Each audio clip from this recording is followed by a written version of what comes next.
Here we are with another episode of the podcast devoted to the classic and sometimes not-so-classic genre cinema of yesteryear. This is Monster Kid Radio. I am your host, writer, and producer, Derek M. Koch, and the music that you're hearing right now comes to us courtesy of the band Los Vampiros del Mar. It's from their album that was released earlier this month. The song is called Black Out the Sun and Hang 13.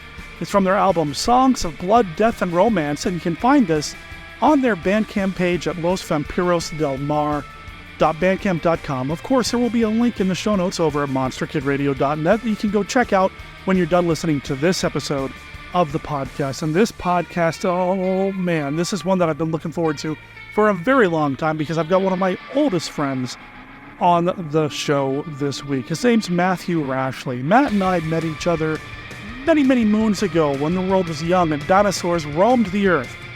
Or when he and I both went to Montana State University for film school back in the early 2000s. Oh, that has been a while. Suddenly I feel very old. So, kiddies, here's what... I'm just kidding, I'm not going to do the voice. Anyway, Matt and I have known each other for a very, very long time. There was a little break there where we really didn't do much with each other. We were aware of each other, but that was about it. But we've come back together and become really close friends again, and he and I are talking about something that he and I are going to be doing later this month. Beth's going to be joining us. I believe Jeff Blair is going to be there as well, and a whole bunch of other Monster Kid Radio irregulars and regular attendees of the Joy Cinema and Pub in Tigard, Oregon. I'm talking about Scare-A-Thon 2023. And originally the conversation was pitched to me by Matt. He wanted to do an episode where we kind of turned the tables, and he was going to interview me about the movies that we were going to be showing, or the Joy was going to be showing at Scare-A-Thon. And it kind of started that way, but eventually it just turned into a typical episode of Monster Kid Radio where a couple of friends, a couple of monster kids just start talking about monster movies and other things, and it became a back and forth conversation that I had a lot of fun participating in, and then editing, and then slipping in a whole bunch of movie trailers as well to kind of illustrate what movies we were talking about. You know, it's just a fun time. I had a blast chatting with Matt. I hope you have a blast listening to Matt. I also hope you have a blast listening to Mark Matzke's Beta Capsule review as he continues to take us through the twists and turns of the Return of Ultraman, and Kenny's look at Famous Monsters of Filmland is coming up in this episode as well. I also have an email that came in. Let me go dig that up for you right now. This is a short and sweet email from listener William H. He says, Monster Kid Radio rocks. Well, thank you. That's not the only thing he had to say, though, and that's not the only reason why I'm reading his email on this show. I just like reading emails. Anyway, he says, Monster Kid Radio rocks. Basil Gogos, Famous Monsters and Adventures, Walk Don't Run, perfection even before I was 15 minutes into the show. And Surf Rock, perfect way to spend the opening hour or so of a long, slow 12-hour security patrol in the boonies. William, thank you for writing in. Now, this is in reference to last week's episode. He even put a subject heading on the email, show number 639, where we had Chris Alexander from Frankie's Chop Shop on the show to talk about surf music and Basil Gogos. And again, it was supposed to be one very specific kind of conversation that just turned into a couple of friends talking about monster movies and surf music and everything else, and anything else. Those are my favorite kinds of episodes. Anyway, thanks for writing in. And if you want to be cool like William, email me at monsterkidradio@gmail.com, or you can even take it the extra step and call and leave us a voicemail by calling 360-524-2484. I will make sure I mention that again at the end of the show, but if you can't wait, head over to monsterkidradio.net because everything is right there. Our contact information is right there. All right. You know, we've had the band playing for a little while now. I'm going to give them a break. Don't worry, I'll bring them back at the end of the show to play their song for us. And let's get on to the rest of the show right now.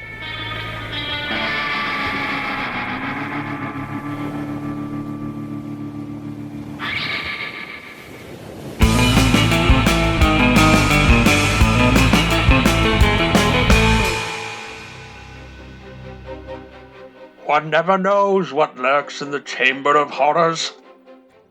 The beast loomed over her. It grinned down at Nina, fangs dripping, clouds of hot breath billowing white in the moonlight. Its eyes blazed bright red. Nina felt the heat of the thing's body burning into her. Its reek like decaying meat made her retch. She wanted to get to her feet, wanted to run, but fear held her tight in its grip. She gazed up at the monster, paralyzed. A low growl like the purr of a hungry cat emanated from the creature's massive throat. To Nina, the werewolf almost seemed to be smiling. She screamed. Opal Cushing, London, England, that same night. Opal Celine Cushing sat bolt upright in bed, screaming. Her eyes shot wide, her heart pounded in terror. Sweat poured down her 18-year-old body. She looked around, frantic. Her sister, who shared the same bed, appeared beside her in an instant. "What is it?" Topaz asked. "Opal, what's wrong?" "He killed me," Opal wailed. "He killed me, I'm dead!" Dr. Cushing's Chamber of Horrors, a classic Monster Alley novel by Stephen D. Sullivan. Available now at Amazon and other fine retailers. Coming soon in audiobook. Ladies and gentlemen, here is an important message from Jack H. Harris, producer of 4D Man. Imagine a check for $1 million being made out to you. In my new film, you will see 4D Man perform feats never seen on the screen before. And if you, any one of you listening to me, can actually perform in real life, the feats ascribed to 4D Man, $1 million in cash will be yours. Your admission ticket to see 4D Man in widescreen and color may be worth $1 million. 4D Man is the most amazing motion picture ever made. The story of one man who solved the mystery of the fourth dimension. Even in this century of wonders, when science holds nothing to be impossible, you'll gasp in awe at the feats of the 4D Man. In color to thrill you as never before, 4D Man. Live from the Land of Light in Nebula M78, home of the mighty Ultra Heroes, it's Monster Kid Radio's Beta Capsule Review.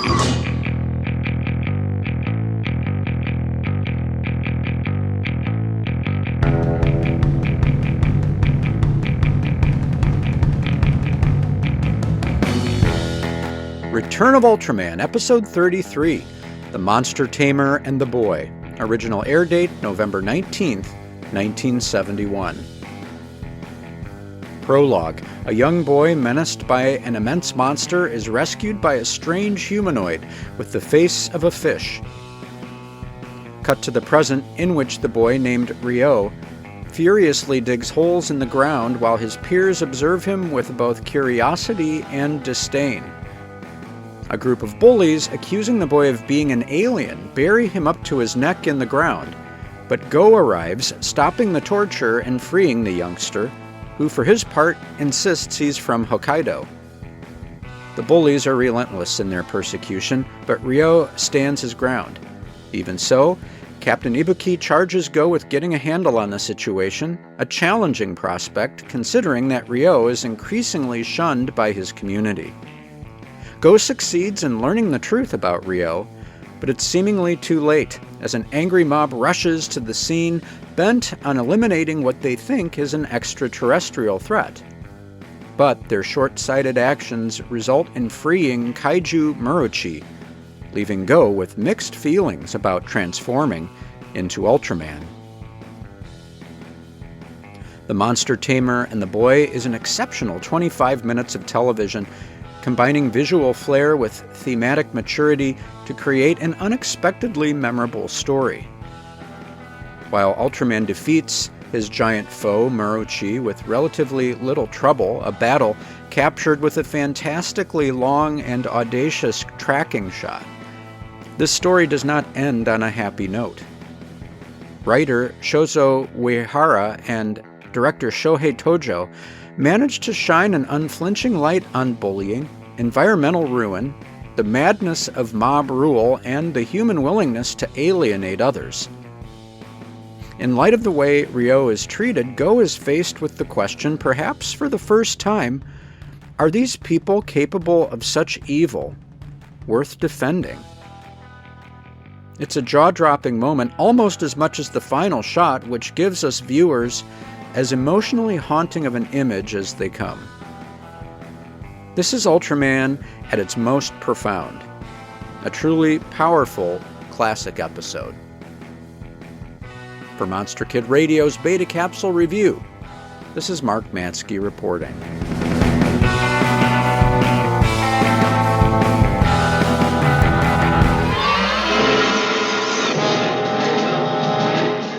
Prepare for a landing, Brad. Okay.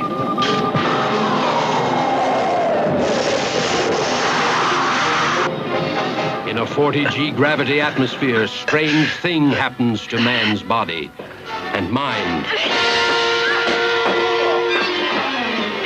Barry Sullivan and Norma Bengell take you into the most fantastic science fiction adventure ever filmed. Emergency! Emergency! Conditions desperate. Little chance of survival. Help us. Mark, look! What have you got? The Elliot. Bert, get me a fix on this right now. Wes, Brad, controls. Planet of the vampires. Harboring a form of life worse than death. Planet of the bloodless. Creatures who take men's bodies, but attack like vampires.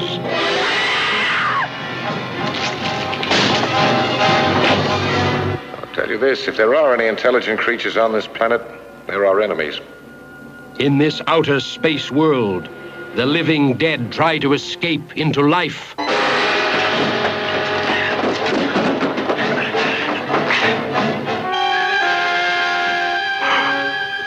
Alice. No, just his body. And I'm just one of many beings on this planet. And we're fighting to survive. It's imperative that our race continue to exist. We arranged for several of you to kill each other so that we could take over your bodies. You are our last chance. No, never. We'll all of us give up our lives to save our own race.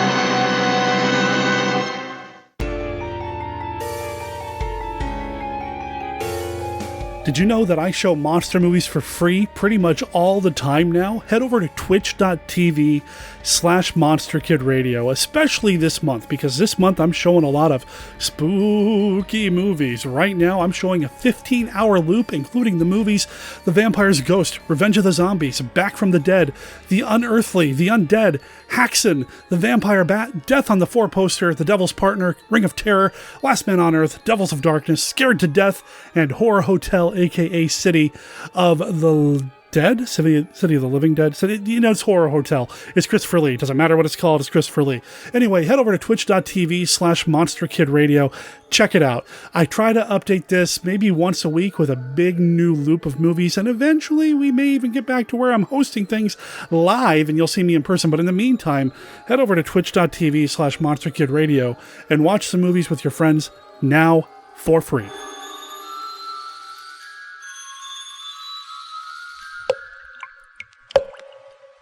The sound you hear is dripping blood. This is the start of Black Sunday. Black Sunday comes but once every 100 years. On that day, the undead demons of hell rise to unleash an orgy of evil on the world. From Nicolas Gogol's great classic, American International Pictures presents Black Sunday, the most frightening motion picture you have ever seen. She was murdered 500 years ago. There in the barren waste that was her cemetery, they nailed the mask of Satan to her face. Not since Dracula stalked the earth has there been such an unspeakable day and night as Black Sunday.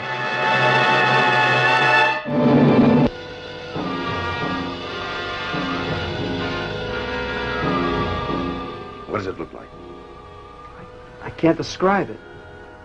The hideous part of it is it's making the children obey its every command. The children are completely in its power. And we're in the power of the children.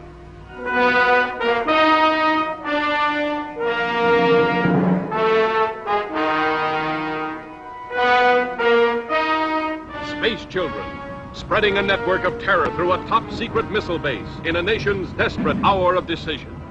Space Children, the dangerous pawns of a power so strange that no sentries can stop them.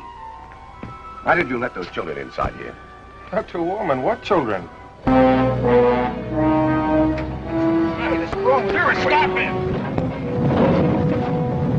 No rocket can rise anywhere in the world. 4, 3, 2, 1. Fire!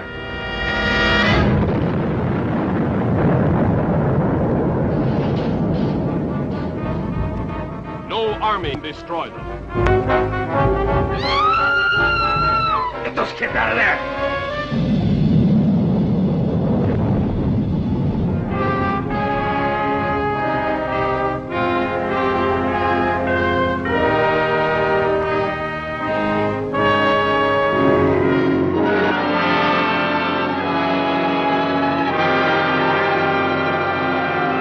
What's that noise? I don't know.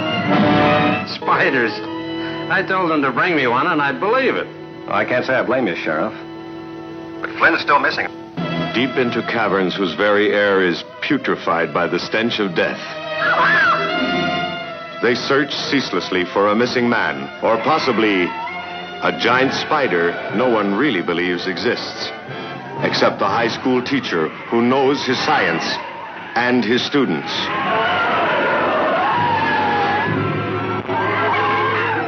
There may be more giant spiders coming into the world. They may even be hatching from their eggs in some remote spot right now.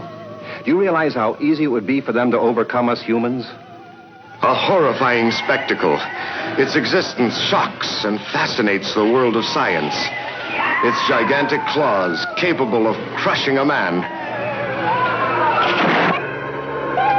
or tearing a woman apart as if she were a fly. But nothing sends the cats like the presence of out-of-this-world horror.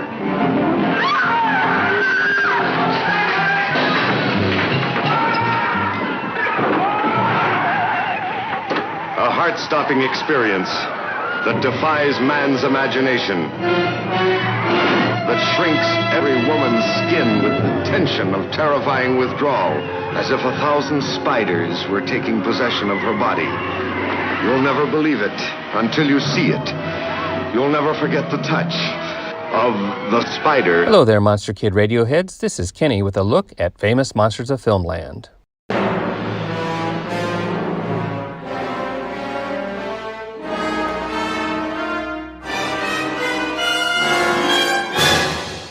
Today, we are hearing about Joy Cinema's Scare-A-Thon, a 5-movie festival in Tigard, Oregon. 3 of the 5 movies were not covered in FM, but 2 were. It took almost the entire run of Classic FM to get a decent write-up on Hammer's The Mummy from 1959. In the penultimate issue, 190, this classic was mentioned in an article which covered the history of mummy movies. Here is what it had to say.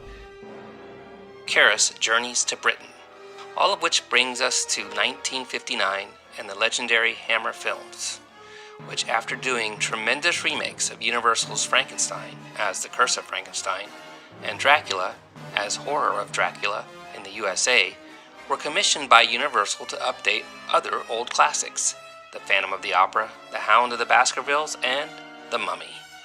Hammer was determined to avoid falling into the trap that Universal had during the 1940s.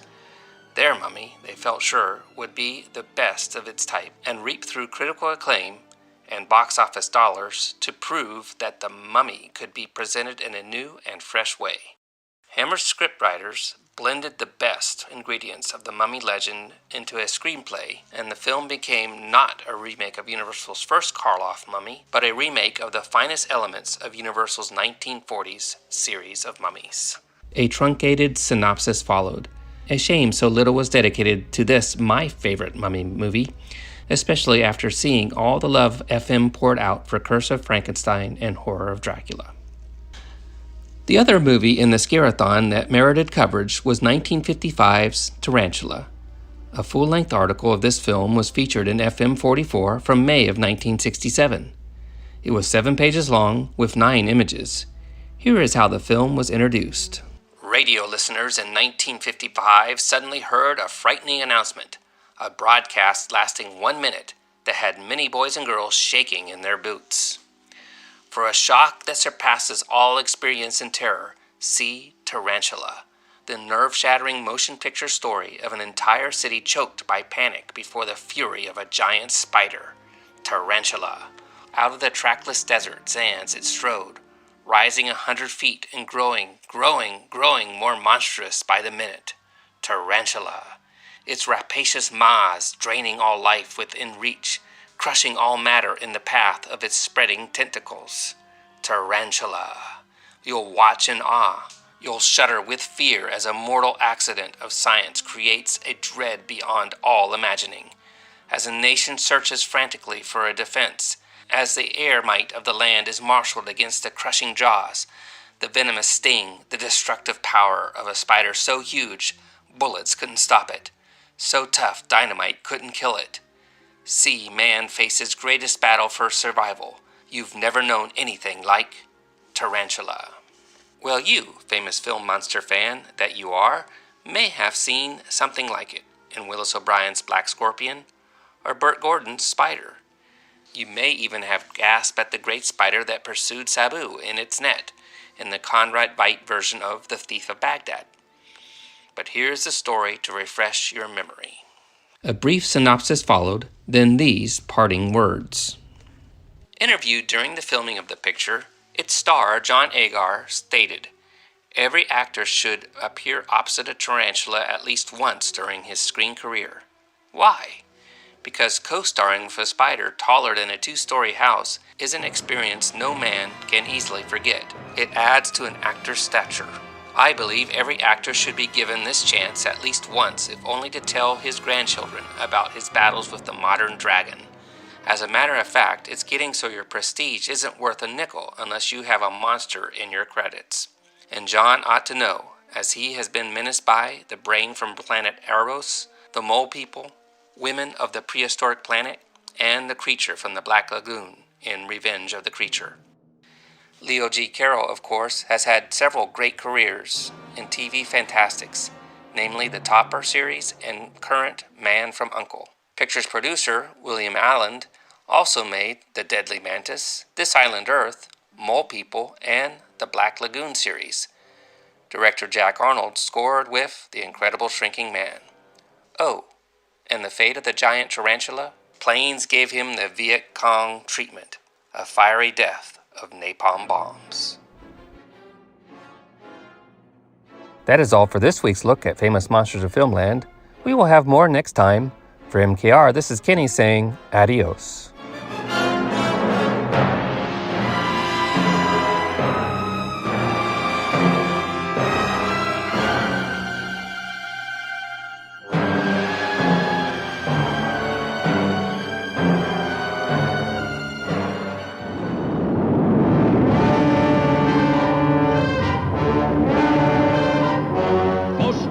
News of all.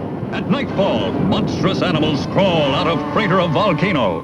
Great herds of cattle stampede before this living inferno. Vast area devastated by appalling new horror. A creature named the Black Scorpion by panic-stricken people of San Lorenzo.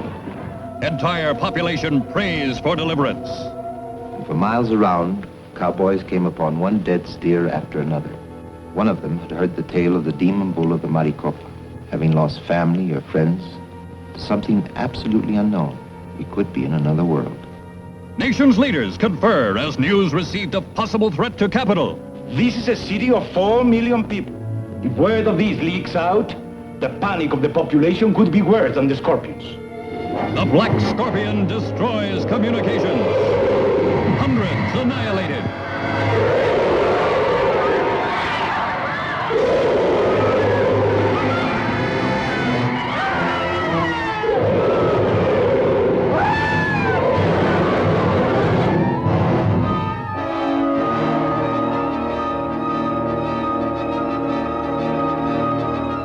Produced on a scale never achieved before by any science fiction picture. Thousands in the cast.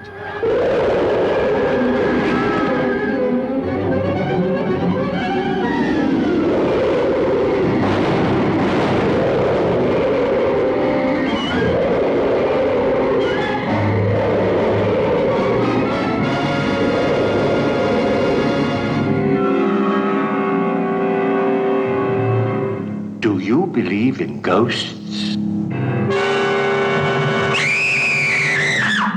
This is the night when fear and horror walk hand in hand. This is Black Sabbath. Starring the incomparable Boris Karloff, the personable Mark Damon, and lush and lovely women, even though one is from the netherworld, a vampire, a Burdalak. Black Sabbath, as ancient as superstition, as modern as the telephone. How nice you look with that towel around you. You always did have a beautiful body. Beautiful. A body to drive someone crazy. Who are you? Who?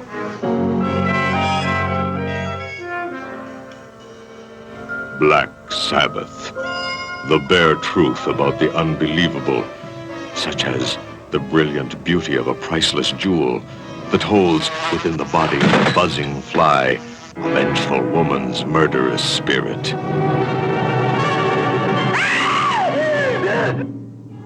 Only on the seventh night of the seventh full moon can the living see the lifeless undead. I am hungry. Is he man or vampire?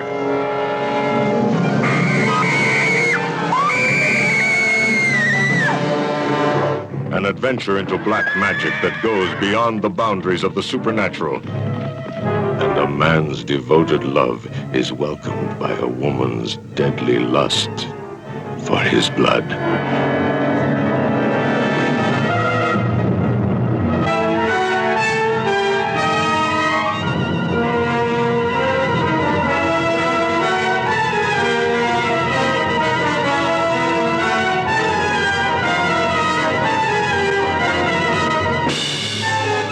Monster Kid Radio listeners, I've been looking forward to this episode ever since our guest suggested we do it. Now, I've talked about the Joy Cinema over the years many times here on the show, and they've got the Scare-A-Thon event coming up later this month. The last weekend of October, 5 movies. We're going to sit in that theater and watch so many awesome movies. And Matt Rashleigh, who is one of my oldest friends, and I think I've mentioned him in the past before. Heck, he was on the Mothra episode not too long ago. Suggested we do an episode talking about the movies coming to Scare-A-Thon and why it's important. And Matt, welcome to the show. Thank you, Derek. I'm so excited to be here. I've never attended a Scare-A-Thon. I know you've been to a few. It seems like a really special event that Monster Kids should definitely take in if they can. It's super cool. It's something that Jeff has been doing for a while. Jeff Punk Rock Martin, the owner of the Joy. I know that with the pandemic, things kind of changed at the Joy. They survived, they thrived, and actually I have to thank the pandemic for what it did to the Joy, because it meant you and I got to reconnect, because you did a story there about how they were selling popcorn to kind of stay afloat, and I reached out to you to thank you for supporting the theater, and here we are. It's been really great. How many Scare-A-Thons have you attended? How many Scare-A-Thons have I attended? I've attended maybe 2 or 3. I've only done the full day once, mostly. Usually I'm there to introduce a movie or two. The first year that I was there to kind of host the thing, we had a table set up in the lobby. I introduced a bunch of the movies. I don't think I stuck around through the last one. I think once movie number 5 rolled around, I was pretty spent. And it was The Evil Dead, which really bums me out because I like that movie a lot. It's one of my favorites. But I was just done. Yeah, it's a Monster Kid marathon. You have to kind of train for it and prep yourself. You know, you brought up something when we were talking via Facebook about how this is going to feel like to you the old days at Montana State University. And speaking of monster movie marathons, one of my favorite memories from our days at MSU was that Halloween that we holed up in my dorm room and we did nothing but blast through VHS tapes of monster movies. I only remember 1 or 2 of the movies we watched. I know we watched the Alice Cooper and Vincent Price episodes of The Muppet Show. And I know we watched I Was a Teenage Werewolf. I Was a Teenage Werewolf, the most terrifying picture of our time.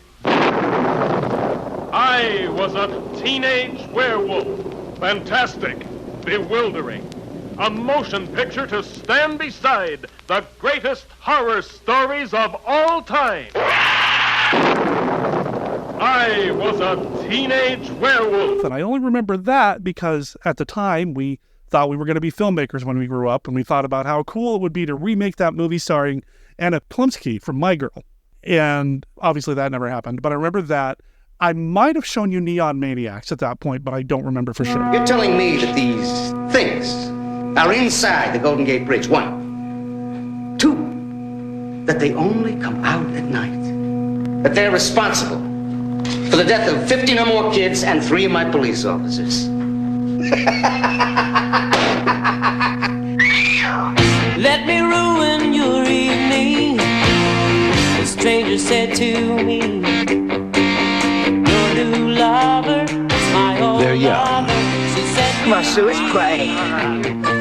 They think they're going to live 'cause I believe forever. what she told me. What are you doing? He doesn't want to play with us. He wants to fool around. But they're in for a terrible surprise.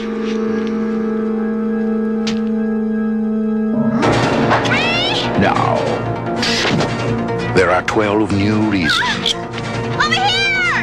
to be afraid of the dark. They're after me. And every one of them is a killer. Introducing, in diabolical order, Axe, Hangman, Dog, Biker, Slash, Juice, Samurai, Mohawk, Archer, Soldier. These are the Neon Maniacs. They live so others may die.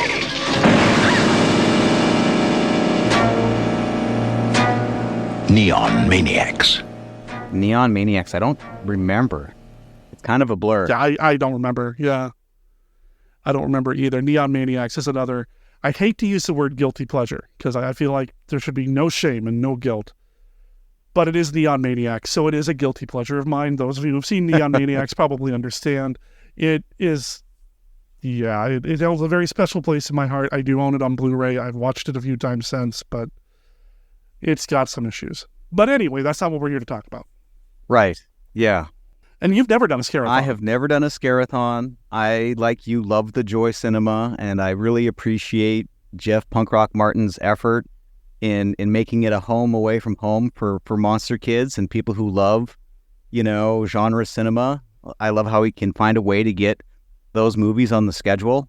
I know that it's a real challenging time for independent movie theater owners, and Jeff is always making an effort to show movies that he loves and also his audiences love. And I think that that's the reason that people like you and I appreciate him and his theater so much. It's a cool theater. It's a great building. Once you get inside, you can tell there's a lot of care put into making it an experience. It's not just pay for a ticket, go and sit down, watch a movie, and check out. You're done. It's an experience with the decor, the movie posters all over the place, and he lets his personality shine. He has to show the first run movies. I think as of this recording right now, he's showing the Taylor Swift stuff.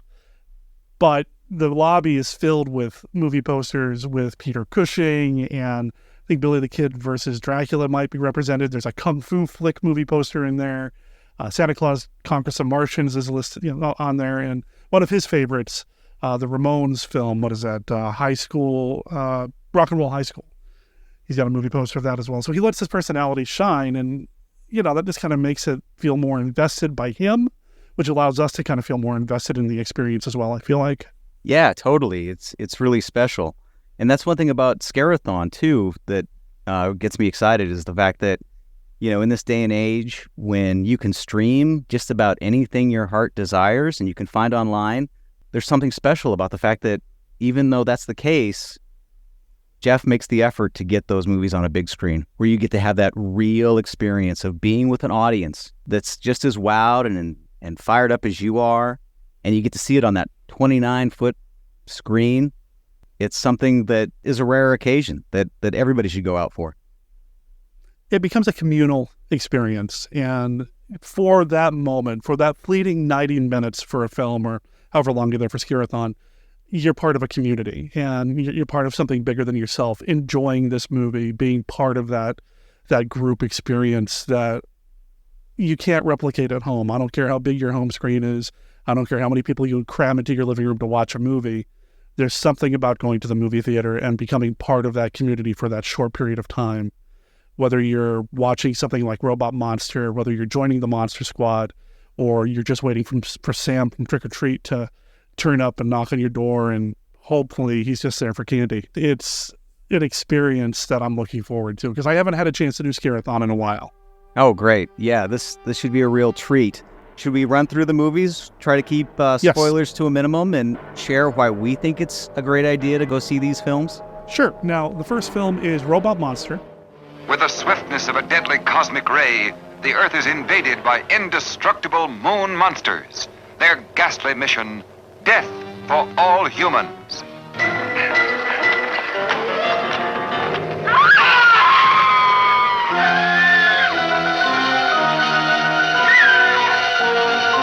What astounding technical developments are being made to protect mankind? Robot Monster brings you an actual preview of the devastating forces of our future. Unsuspected revelations of incredible horrors that will terrify you with their brutal reality. There is no escape from me. Very well. I will recalculate. Your death will be indescribable. Fool humans, there is no escape.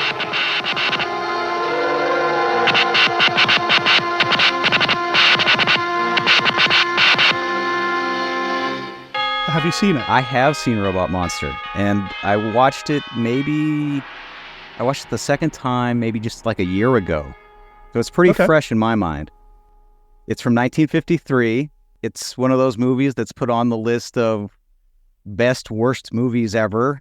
There's a lot of fun stuff in there, and I know that people like to diss it and rag on some of the gimmicks and the problems, but I think if you watch it from the point of view of Johnny, the little boy, and that it's his experience, I think it's a fantastic film. I like that Jeff has always tried to start off the Scare-A-Thon with something a little lighter. Yeah, and he's doing that in this case too. It's Robot Monster. It is the story of a little boy. It's meant to be seen through his eyes. So if you experience the movie that way, I think you're going to have a good time with it. This is a 3D version of it, and I know that 3D Archives just recently put it out for home media in 3D. They've just done a big restoration, which is a big deal. It hadn't been available that way at home or anywhere really widely for a long time. So to be able to see it in the original 3D should be a fun time. I'm looking forward to how that's going to play on the big screen. I do have the Blu-ray at home. I haven't watched it yet because just so many movies, so little time and sleep and everything, not enough time to watch all the movies I want to watch. So when I saw that he's going to be playing it, I purposely said, you know what? I'm not even going to bother trying to make time to watch it right now. I'm going to wait for the joy. That's great. Yeah. You sound like a human, not a Roman, my friend. It's got such an iconic monster, the gorilla suit with the diving helmet, and it's shot, at such an iconic location. That cave is such an iconic place. It's a Bat Cave, from the Adam West Batman show. So it looks cool. It looks familiar. It's got instant nostalgia. And it's got better music than it has any right to have. Oh, yeah. I can't wait. I was doing a little bit of research, and I didn't realize that Elmer Bernstein, Academy Award winner, did The Magnificent Seven, did True Grit, did at least a couple dozen movies, was the guy who did the music for this. And the music really stands out. It is so good. So I'm looking forward to that, and I think it's a great start for the Scare-A-Thon. What else do we want to say? I mean, I know we're probably going to spoil a little bit, but I really want people to check this one out. And if you're not able to get to the joy, maybe start keeping track and watch along at home. Get your hands on a physical copy or stream it or something and watch Robot Monster when we all do, when Scare-A-Thon starts on October 28th. I'm excited to see the industrial bubbles in 3D. I've got to give that away. I was reading that they shot this movie for like less than $20,000. They shot it in 4 days. They shot it in stereoscopic 3D, and the crew that was shooting had never shot 3D before. But that the movie really stands up. I was reading comments from other filmmakers, and I saw Joe Dante, who did Gremlins. He was saying that whatever your thoughts are on Robot Monster, it is something to see, and there's never been another pick like it. That it really stands out. That's a good point. I'm excited to see that. Next on the list. But what if circumstances were to magnify one of them in size and strength, took it out of its primitive world and turned it loose in ours? Then expect something that's fiercer, more cruel and deadly than anything that ever walked the earth. Even science was stunned. The new atomic miracle should have been mankind's greatest boon. Instead, when such power to cause phenomenal growth proved dangerously unstable, man was confronted with his most shocking blunder. The isotope triggered our nutrient into a nightmare. A blunder that transformed a tiny insect into the 100-foot spider that was now ravaging the panic-stricken countryside.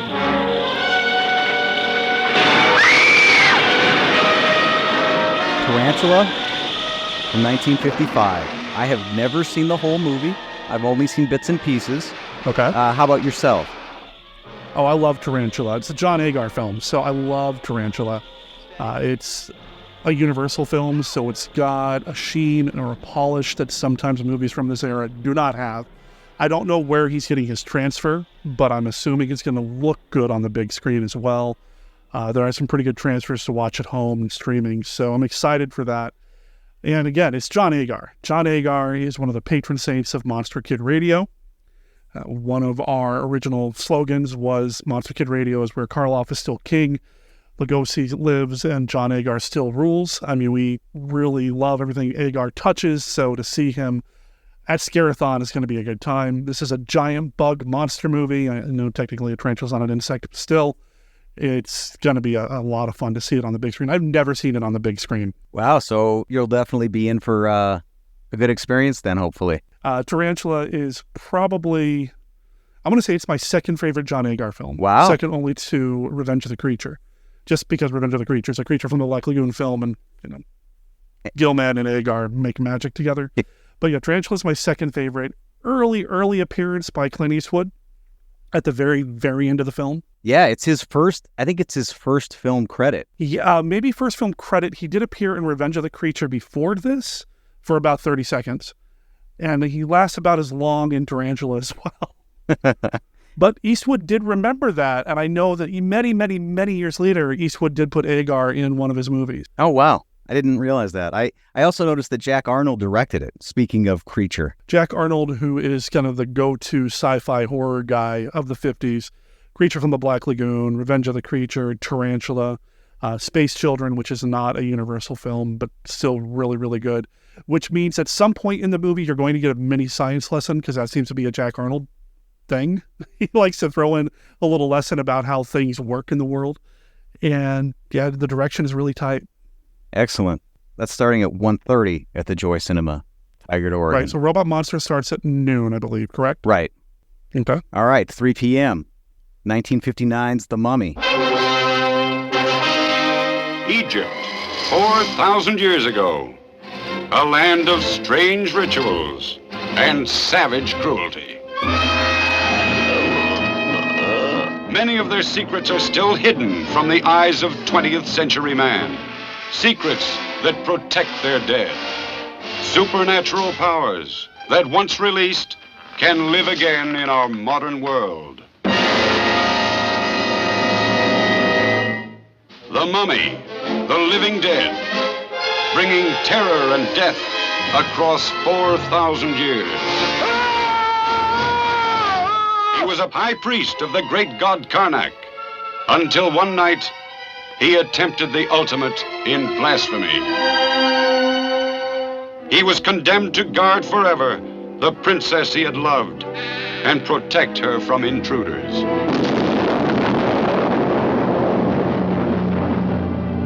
Go now. Go and destroy those who desecrated the tomb of our princess. He who robs the graves of Egypt dies.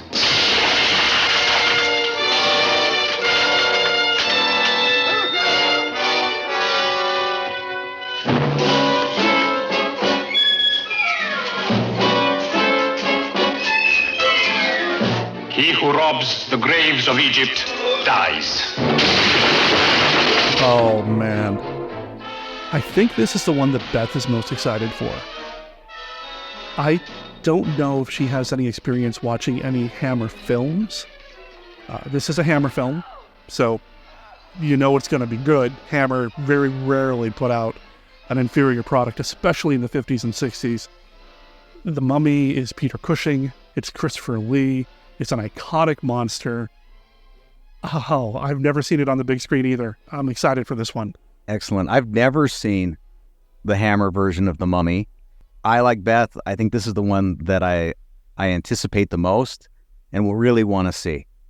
Just knowing that it's Christopher Lee, Peter Cushing, Hammer film, signed, sealed, and delivered. You know, I'm there. How much experience do you have with Hammer films? Not enough, sir. Not enough. So longtime listeners know that I used to co-produce a Hammer Films podcast with Scott Morris and Casey Criswell. Scott from Disney Indiana and Casey from Bloody Good Horror. We used to do a monthly show called 1951 Down Place, and every month we talk about a Hammer film, and I know we talked about this one at one point. So I'll see if I can find it in the archives. I think the old episodes are at archive.org. I'll put a link in the show notes if you want to hear me talk about The Mummy at length with Scott and Casey. But I will say that this is one of my favorite Hammer films. I don't know if it cracks my top 5, but it definitely is a good one. The music is really good, really unique from that era of Hammer, because there is some gothic sensibility to the film, but it also has all of the old Egypt motif going through it, and the production design is gorgeous. The movie poster influenced the film. I know you and I both love the movie Ed Wood, and there's that scene. Do you have a script? No, but I've got a poster. You know, Hammer would do a lot of that. They would design the poster first, try to get funding, then write the script. And the Mummy movie poster, the one sheet, you can see a shaft of light kind of shooting through the mummy's body.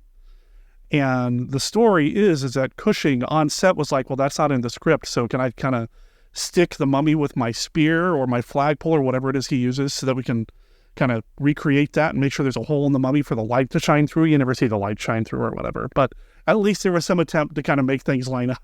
I'm really looking forward to it. And that's the kind of thing that I'll mention if I get to introduce this movie at the Joy. So I'll mention this before the film, little trivia bits here and there. What's the crowd like at Scare-A-Thons when you get up there in front of the mic and give people some information on what they're about to experience? You know, I don't remember. I know that we've had a pretty full crowd before. I know that I've done some introductions for like various Weird Wednesdays and other things at the Joy, and it's just been a handful of people.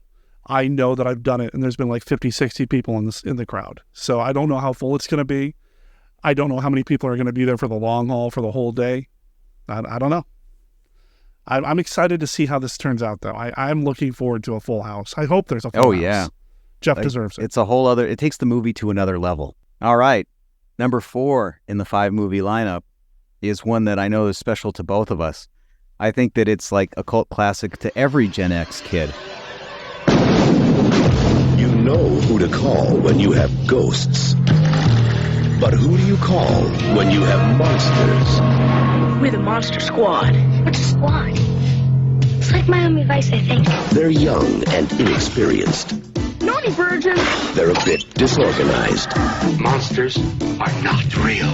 We don't know that, sir. 2,000-year-old dead guys do not get up and walk away by themselves. But when strange things start happening in town... There's a monster in my closet. Ooh, look at that big, scary monster! What's happening? 2 ways to kill a werewolf. Silver bullet? They're the only ones ready to do battle. Something's out there that's killing people. And if it's monsters, nobody's gonna do a thing about it but us. Soon the creatures of the night shall rule the world. Real monsters?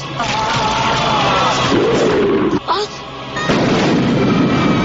Midnight. In the world, remember? Maybe we can be like Mass Squad and Stitch, you know? 2 mass bombs. We got 1035, Stitch back up! Hurry up! Or Nature Squad.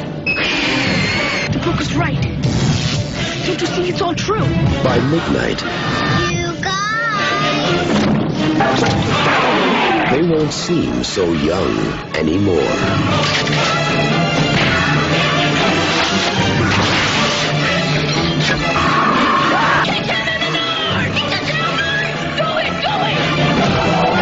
Monster Squad. Wolfman's gone mad. Monster Squad from 1987. This is the one that I have seen on the big screen a few times over the years.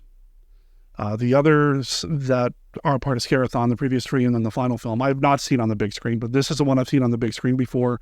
I've actually seen it at the Hollywood Theater in Portland with director Fred Decker in attendance for a Q&A, and that was very cool. But then I've watched it at home numerous times. I've shown it to people over the years. I'm sure you and I watched it together at some point.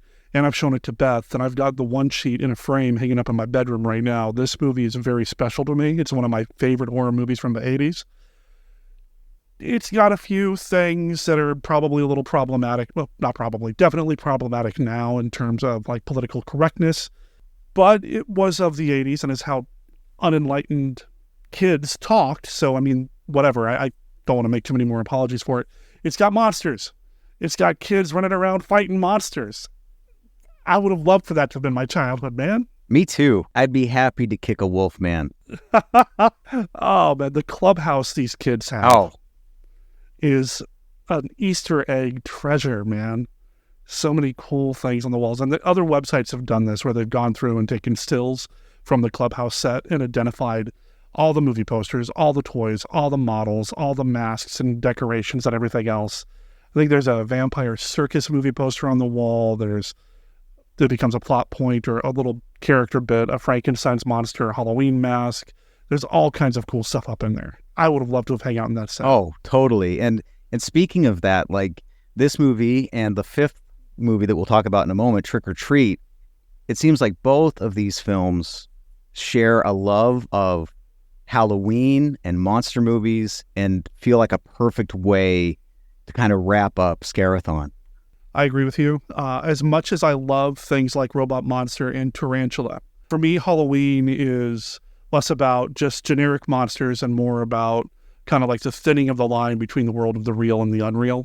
So to have the actual monsters showing up from limbo, I mean, that perfectly demonstrates what I'm talking about. I'm sure the other movies are going to be great too. And again, I'm not trying to discredit or whatever. Does that make sense? Sure. Oh, sure. Absolutely. I think Robot Monster is going to be a lot of fun. And I think Tarantula is going to be a blast. I can't wait to see it on the big screen. But the Monster Squad, that's when I know Halloween is around the corner. Absolutely. One of my fondest memories from the film school days was the fact that the Procrastinator Theater, the student-run theater, ran Monster Squad while you and I were there.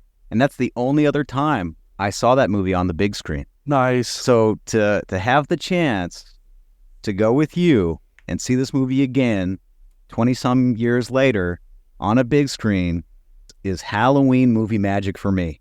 Oh, yes. I mean, I'm smiling from ear to ear. You can't see it, but I'm sure you can hear it. Like, I'm excited. I'm jazzed. Oh, this is going to be awesome. Whenever I introduce a movie at the Joy, I'll get up there, I'll do my song and dance, I'll tell Jeff to start the show, and I'll walk out. And a lot of times I'll go out into the lobby and kind of chat with Darby or whoever's working the concession stand, or maybe even Jeff himself if he's made a projection booth for a few minutes before I go into the movie. For the Monster Squad, as soon as I'm done introducing it, I'm taking my seat because I don't want to miss a bit of it. I know I always talk about the music. I'm a soundtrack geek. I can't help it.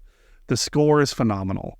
The direction is super cool. The script by Shane Black and Fred Decker, Black and Decker, is built perfectly. I am totally ready for it. Is it October 28th yet?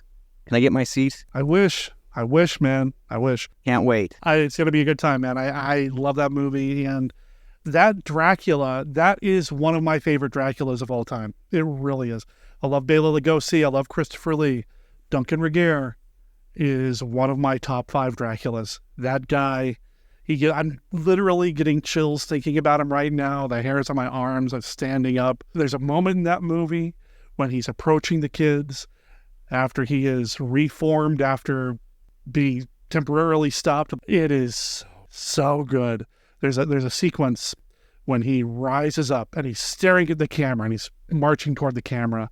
And as he's making his way to the kids and the cops are trying to stop him and he's just grabbing them and breaking necks and twisting arms and going, oh, man. Oh, boy. It is definitely one of the Draculas I think that scared me the most as a kid. Like genuinely terrified me. Like you felt like you were in danger the way he stared through the camera, as he was coming after those kids. Gives you chills. Give me the amulet, I'm not going to say it, but oh, man. So good. So freaking good. And it's so weird to see him in things like Deep Space Nine or something else where he's totally not playing Dracula at all. He's a great actor, and he brings such malevolence and viciousness to that role. When he looks at the cop and says, "I will have your son," you can't help but just, pucker up a little bit, Oh, man. So, yeah, that's the one I think I'm most looking forward to, if you can't tell. Yeah, I could tell a little bit. The fifth and final film, 6 p.m., one I've never seen, know very little about, Trick or Treat from 2007. During the spookiest time of the year, there are a few guidelines all ghosts and goblins should follow. Always stay on sidewalks. Never go to a stranger's house. And never go out alone.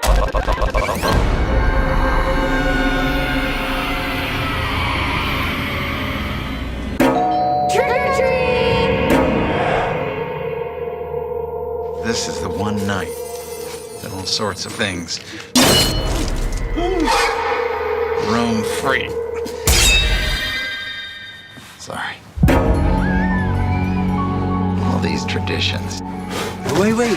What? You're supposed to keep it lit. Why? Ancient tradition? Putting on costumes. I look like I'm 5. You look great. What did we do now? We meet our dates. Jack-o'-lanterns. Why are we here? To pay our respects to the dead? The Halloween school bus massacre. They started to protect us, but... What in God's name are you doing down there? Hiding bodies? Nowadays, no one really cares. This one's still lit.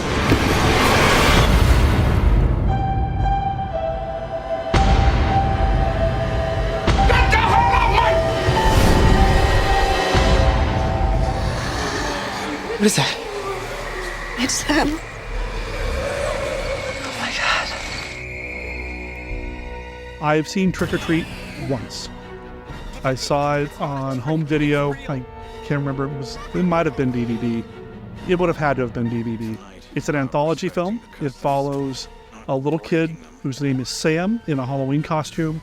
He's kind of our guide through the entire story. He doesn't really talk to the camera or anything like that. We're just kind of following him around on his Halloween night adventures, if I remember correctly. I see that Anna Paquin and Brian Cox are both in this. So there's sort of an X-Men, tie-in or feel from the aughts. I saw that the writer-director Michael Dougherty has also been involved with writing X-Men 2 and I think directing one of the X-Men films. Was he? So there's that connection. A lot of the reviews online are great. It seems like there's a lot of people who really love this film. So I'm really curious about it. My curiosity is up. And again, I've never seen it. Yeah, it's one that I've only seen the one time. I know that he is, a fan. He's a horror guy. Is he a monster kid? I don't know. I don't know much about him. He also did Krampus and is involved with some of the new Godzilla stuff, I guess. Yeah, he did do the Godzilla King of the Monsters. I was just double checking that because I wanted to make sure I got that right. I know that there was even talk of a sequel to this at one point.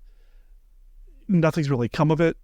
I know that this movie took a long time to get made and then released.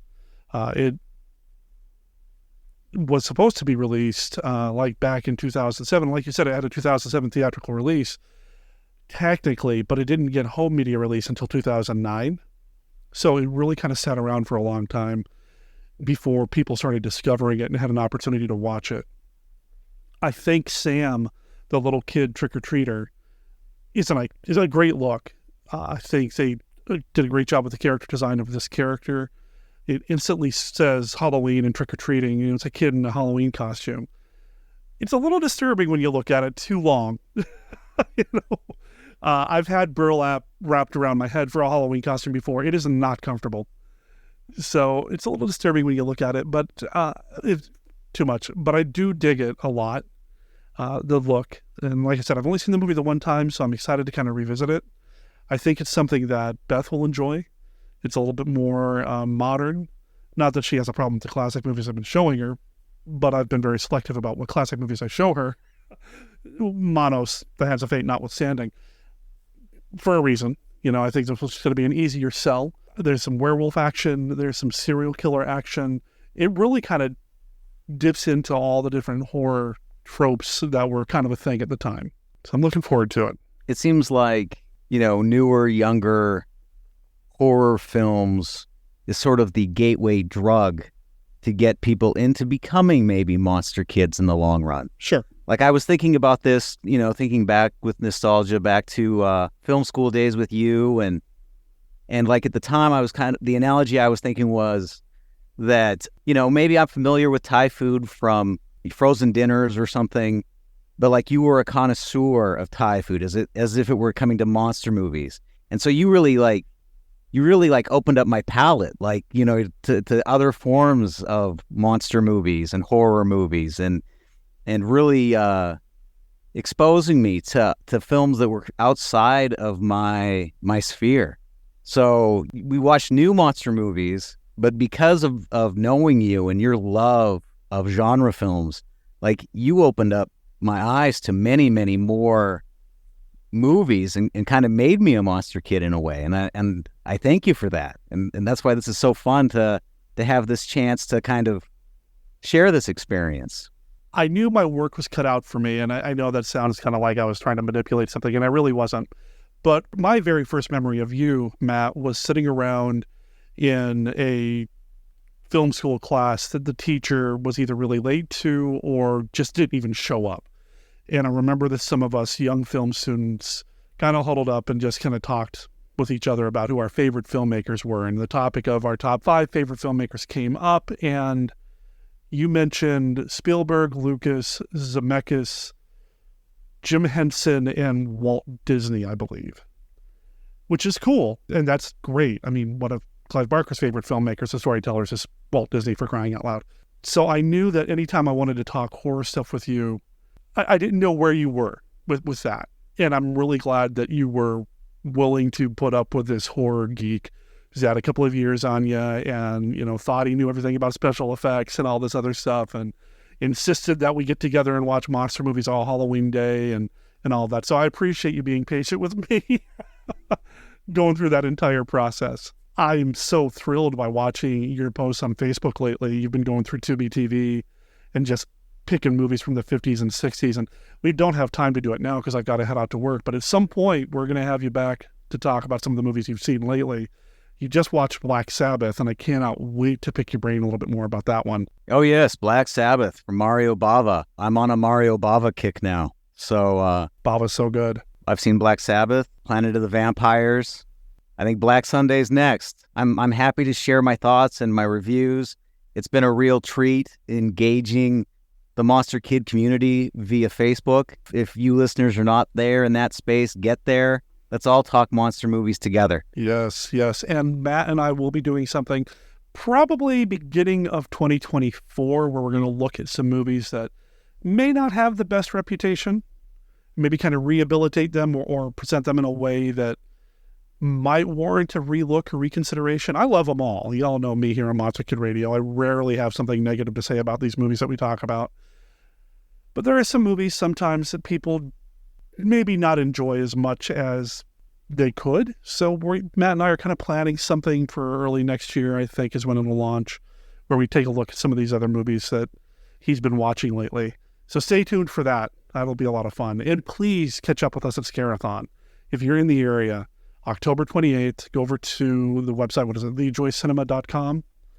I'll make sure there's a link in the show notes, of course, where you can also find links to our Facebook page and Facebook group. But go over to thejoycinema.com, and as soon as tickets are available for sale, hey, they're available now. You can go buy them now as of this recording.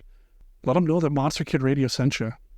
Everything starts at noon. It's going to be an all-day event. Monster Kid Radio is going to be there. That's going to be there with 1 or 2 or more of his kids. So it's going to be a nice family affair for him.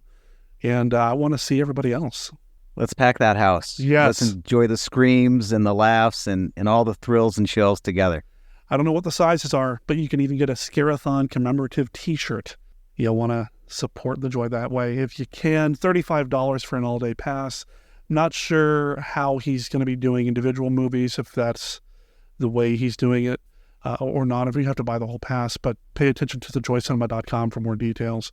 And as soon as I know more, I'll mention it online on Facebook as well. Anything else you want to say before we wrap up, Matt? Thank you for having me, and I look forward to talking more movies, more monsters, and more old times. I've been wanting to get you on Monster Kid Radio for a long time, proper. So this was fun, and we'll definitely do more of it. Well, that brings us to the end of the show. Big thanks to Mark, Kenny, Matt, William for the email, and, well, you for downloading and listening to the show. Please be sure to share the post on Facebook and retweet tweets and just wherever it is you're online, your social media hangouts. Make sure you mention Monster Kid Radio. Now, Monster Kid Radio does not have a Blue Sky account, or what's the other one? Mastodon. And I keep saying Twitter, but really it's actually the app formerly known as Twitter. I've been thinking about branching out to places like Blue Sky or Mastodon. I believe you have to have an invite code. Is that something that y'all would be interested in? Are any of you users of these alternate platforms that are kind of taking the place of Twitter or kind of in that same space? Monster Kid Radio is also on Instagram. I don't do much there, but I'm working on kind of amping up my output. So if you're on Instagram, look up Monster Kid Radio, because we're right there. And you're going to find people that have been on the show on there as well, like Mark. Mark's on Instagram. Not to call him out or whatever. Mark's on Instagram, so you might see him, and a whole bunch of other Monster Kid Radio irregulars and fans and listeners and just cool cats like you, Anyway, thanks again to everybody for being part of the show. Now, if you head over to monsterkidradio.net, you're going to find links to everything that we talked about here on the show. Links to the Joy Cinema, which is just thejoycinema.com. But if you need to find it from their website, head over to monsterkidradio.net. It's all right there. Our contact information there as well. I told you I'd mention it at the end of the show. Well, here it is, monsterkidradio@gmail.com, or call our voicemail at 360-524-2484. Also on our website, you're going to find links to our Discord, our Reddit, and our Patreon. Please consider getting involved in those platforms if you can. I've been kind of thinking about some things I'm going to be doing with Patreon involving some writing, and I think something's going to happen there in 2024. I'll let you know how that's going to work and what that's going to be. Stay tuned to that. Also, please consider signing up. Signing up? That's not what you do on YouTube. You subscribe to the Team Death YouTube channel. Yes, Monster Kid Radio has a YouTube channel. I hope you're subscribed to that. But also Team Death. Death is D-E-T-H. That's Beth and I. That's Beth and me. Me and Beth. That's where we hang out on YouTube. And I just posted a YouTube video where Beth and I went to the Davis Graveyard, which is this really cool, I believe award-winning, if not, it should be award-winning, home haunt in Milwaukee, Oregon, for free. It is so cool. And the video that I posted up on YouTube just barely conveys how awesome that home haunt is. So please consider checking out our YouTube channel, giving it a like, and subscribe to that, because there's going to be more YouTube content coming up in the very near future. And speaking of the future, let's talk about what's coming up next week. I've already mentioned her. She's Beth. She's awesome. She's my wife, and she's willing to watch a classic vampire Bela Lugosi film with me. We're going to be watching The Return of the Vampire. Now, I know I've talked about that movie here on the show once before, many, many moons ago when the world was young and the dinosaur, I've already done that joke. The Return of the Vampire. We're going to revisit that movie, and this time with Beth, who has never seen the movie before. I mentioned it either in this episode or in a previous episode that I've been kind of curating Beth's classic horror movie experience. I know what movies she may or may not like, that sort of thing. I really gambled with Manos. I waited until we were married to show her that one on purpose. But I think she's really going to like The Return of the Vampire. Will she? Well, come back next week to find out. So stay subscribed to the show. And hey, you know what? I mentioned all those social media outlets. If I could get you to maybe give us a shout out or a notice or a post or whatever, letting us know how you listen to the show. I know there's been a lot of talk about Google Podcasts going away in 2024. They want to replace it with like a YouTube podcast thing. I don't know how that's going to work. I personally have been using Google Podcasts for all my podcast needs, but I've been slowly transitioning over to Spotify. Monster Kid Radio is on Spotify. I try to make sure Monster Kid Radio is available on all the big major podcast outlets, but I'd love to hear from you. What podcast outlet do you use to listen to Monster Kid Radio? Just I want to make sure that I'm hitting all my bases. And, maybe you've got a better podcatcher than Spotify that I can transfer over to. Let me know, huh? Anyway, that brings us to the end of the show. So before I sign off, I want to let you know that Monster Kid Radio is a registered service mark of Monster Kid Radio, LLC. All original content of Monster Kid Radio by Monster Kid Radio, LLC is licensed under a Creative Commons Attribution, Non-Commercial, No Derivatives 3.0 unported license. Of course, that doesn't apply to the song Blackout the Sun and Hang 13. That is copyright 2023, Los Vampiros del Mar. It's on their new album, Songs of Blood, Death, and Romance. You can find it at losvampiros.bandcamp.com or look them up on Facebook or just follow the link in the show notes at monsterkidradio.net and let them know that Monster Kid Radio sent you. My name's Derek M. Koch. I'll talk to everybody next week. Ciao.